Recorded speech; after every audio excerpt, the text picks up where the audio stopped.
Chapter 1 Genealogical Structure, the Kinship System. B. Defines gifts between affines.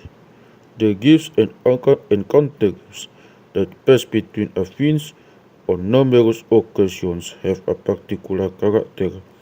The general names are ulos or ulos when the presents are given by the hula to its boru. When the gifts go from the boru to its hula, they are called piso or piso.